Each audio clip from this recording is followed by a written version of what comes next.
పట్టుదల, ఆత్మవిశ్వాసం, అంకిత భావం, కష్టపడే తత్వం ఉంటే మనిషి సాధించలేనిదంటూ ఏమీ ఉండదని నిరూపించిన యువ కెరటం అతడు.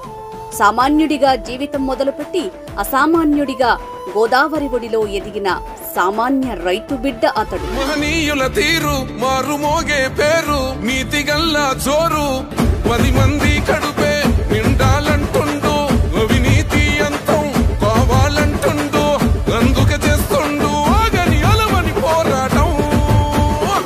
వేలాది మందికి ఉద్యోగ ఉపాధి అవకాశాలు కల్పించి మార్గదర్శకుడయ్యి విస్తృత ప్రజాసేవే లక్ష్యంగా రాజకీయాల్లో అడుగుపెట్టి కాకినాడ లోక్సభకు జనసేన కూటమి అభ్యర్థిగా పోటీ పడుతున్నారు.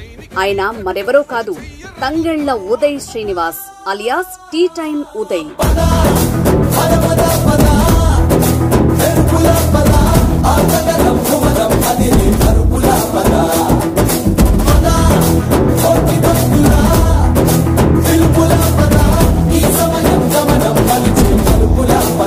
కాకినాడ లోక్సభ స్థానం నుంచి జనసేన, టీడీపీ, బీజేపీ అభ్యర్థిగా పోటీ చేస్తున్న ఉదయ్ని గెలిపించి పార్లమెంటుకు పంపితే కాకినాడ రూపురేఖలు మారటానికి మొదటి అడుగు మన ఉదయ్ శ్రీనివాస్తోనే సాధ్యం. జనహితమే తన మతమై సమన్యాయం అభిమతమై సామాన్యుడి గుండెల్లో ఉదయించెను ప్రశ్నల అభిమానం తన కులమై ఆవేశం తన గళమై అవినీతికి చితిపేర్చగా అడుగడుగు మండెరా.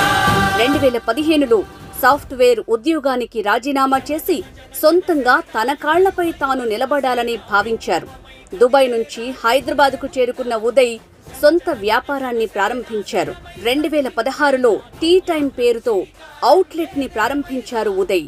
సగటు మధ్యతరగతి రైతు కుటుంబం నుంచి వచ్చిన వ్యక్తి, ఒక 10 లక్షల పెట్టుబడితోటి నేను ఏదైనా సాధించాలని కూర్చొని ఒక చిన్నపాటి కాన్సెప్ట్ క్రియేట్ చేశాడు. అలా స్టార్ట్ చేసిన 2017లో ఈ రోజున అది భారతదేశం మొత్తం మీద ఇంక్లూడింగ్ నేపాల్తో సహా, భవిష్యత్తులో ఇది దుబాయ్లో కూడా ఈరోజు అడుగుతూ ఉన్నారు. ఇది దాదాపు 4000 అవుట్లెట్స్, టీ టైమ్ అవుట్లెట్స్ భారతదేశం అంతటా ఉన్నాయి. తాను ఎదిగే క్రమంలో వేలాది మందికి ఉపాధి కల్పించారు. టీ టైం ఆయన ఇంటి పేరుగా మారిపోయింది. మనం బాగుంటే చాలనుకుంటారు కొంతమంది, కానీ జనం బాగుంటే తాము బాగున్నట్లే అని సంబరపడుతుంటారు ఇంకొంతమంది. అటువంటి కోవకు చెందిన వారే తంగెళ్ల ఉదయ్ శ్రీనివాస్. ఇతను 25,000 మందికి ఉపాధి అవకాశం కల్పించాడు. 1100 మంది మహిళలకి సెల్ఫ్ ఎంప్లాయ్మెంట్ కల్పించిన వ్యక్తి. ఈ రోజున బెస్ట్ ఎంటర్‌ప్రెన్యూర్ అవార్డు, మోడీ గారు పెట్టిన సెల్ఫ్ రిలయంట్ ఇండియా దాని అవార్డు గ్రహీత. అనేక సేవా కార్యక్రమాలు చేస్తూ ఆపదలో ఉన్నవారిని ఆదుకునే గుణం ఉదయ్ది. మరింత విస్తృత ప్రజాసేవ కోసం రాజకీయాల్లోకి వచ్చిన ఉదయ్ తాను ఆరాధించే నాయకుడు పవన్ ప్రచారం నిర్వహించడానికి వారాహి వాహనాన్ని తయారు చేయించి ఇచ్చారు. పవన్, ఉదయ్ మధ్య ప్రత్యేకమైన అనుబంధం ఉంది. అది అన్నదమ్ముల కంటే ఎక్కువ అన్నట్టుగా ఉంటుంది. నాకు ఒక బ్రదర్ లాంటి తను, తమ్ముడు లాంటి నాకు. శ్రీరాముడికి ఆంజనేయుడిలాగో పవన్ కళ్యాణ్కు ఉదయ్ అలా అన్నట్లుంటుంది వారి అనుబంధం. పవన్ కళ్యాణ్ కూడా ఉదయ్ని ఎంతో ప్రోత్సహిస్తూ వచ్చారు. కాకినాడ లోక్సభ బరిలో నిలిపి ఉదయ్ని ఎంపీగా పార్లమెంటుకు పంపాలని పవన్ కంకణం కట్టుకున్నారు. ఇతను ఇక్కడి నుంచి సంపాదన సృష్టిస్తున్నాడు, ఉద్యోగాలు ఇస్తున్నాడు, ఉపాధి అవకాశాలు ఇస్తున్నాడు, 10 మంది గుండె ధైర్యంతో నిలబడే అవకాశం ఇస్తున్నాడు. అందుకని దీన్ని దృష్టిలో పెట్టుకోండి. కాకినాడ పోర్టును దేశంలోనే నంబర్ 1గా తీర్చిదిద్దే అవకాశమున్నా ఆ దిశగా పట్టించుకున్న నాయకుడు లేడు. కాకినాడ సిటీ అభివృద్ధిపై దృష్టి పెట్టిన వాళ్లే లేరు.